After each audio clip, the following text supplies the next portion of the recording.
नमस्कार, सुप्रभात महाराष्ट्र. मी प्रज्ञा पोवळे. बुलेटिनमध्ये आपल्या सगळ्यांचं स्वागत. बुलेटिनच्या सुरुवातीला बातमी आहे काश्मीरमधून. पहलगाम हल्ल्यामध्ये 15 स्थानिक तरुणांनी मदत केल्याचं उघड झालंय. एनआयए आणि तपास संस्थांनी संशयितांची यादी तयार केली आहे. इलेक्ट्रॉनिक पुरावे मिळालेल्या 15 संशयितांसाठी शोध जारी करण्यात आलाय. 15 संशयितांना पाकिस्तानकडून शस्त्रास्त्र मिळाले असण्याची देखील शक्यता आहे. 15 पैकी 5 संशयितांचा ठळक सहभाग तपासात समोर आलाय. 5 प्रमुख संशयितांपैकी 3 लवकरच अटक होण्याची शक्यता आहे, तर 5ही प्रमुख संशयित हल्ल्यावेळी बेसरन परिसरात होते असं देखील कळतंय. 5 पैकी काहींचा फोन एक दिवस बेसरन परिसरामध्ये ऍक्टिव्ह होता.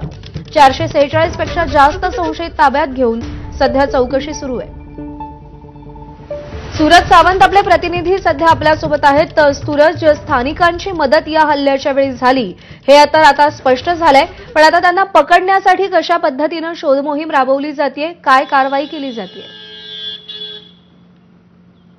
नक्कीच प्रज्ञा, या संपूर्ण पहलगाम हल्ल्यानंतर जर आपण पाहिलं तर आरोपींच्या घरी आता शोध मोहीम ही राबवली जात आहे. जे दहशतवादी आहेत किंवा दहशतवाद्यांना खतपाणी घालतात, सक्रियरित्या काम करतायत, अशी 14 जणांची यादी ही आता समोर आलेली आहे. मात्र जे दहशतवाद्यांनी हल्ला केला त्यातील जे 4 दहशतवादी आहेत त्यांचा देखील यामध्येच लिंक असल्याचं देखील समोर आलेलं आहे. सुरुवातीपासूनच काल आम्ही जेव्हा 2 ठिकाणी गेलो होतो, पुलवामाच्या मुरनार, त्याचबरोबर छोटीपुरा जे शोकीमच्या इथे आहे, जिथला जो साजिद म्हणून आरोपी होता, लष्कर तोयबाचा होता, त्यांची घरं काल उद्ध्वस्त करण्यात आली होती.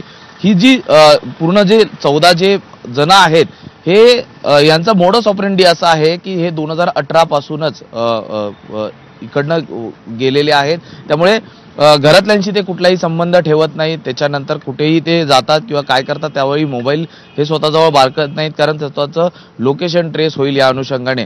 त्यामुळे कुठेतरी अत्यंत बारकाईने तपास करून आता ही 14 जणांची नावं समोर आलेली आहेत, जे या संपूर्ण जे संघटना आहेत, दहशतवादी संघटना, यांच्याशी सक्रियरित्या कार्य करत असतात.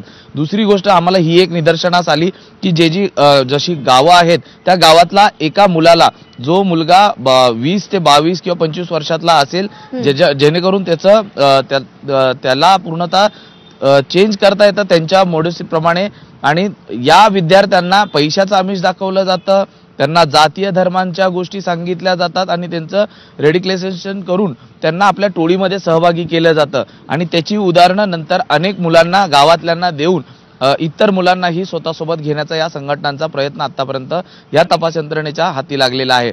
त्यामुळे एक धागे दोरे आता सोडवत या 14 जणांची यादी जी आहे ती समोर आलेली आहे.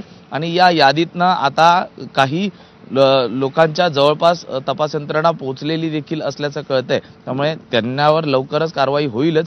मात्र यामध्ये आणखी काही यांचे हँडलर्स कोण आहेत याचा देखील शोध आता घेतला जाताना पाहायला मिळतोय. प्रज्ञा, निश्चित. सूरज, धन्यवाद दिलेल्या माहितीसाठी. आणि यानंतर बुलेटिन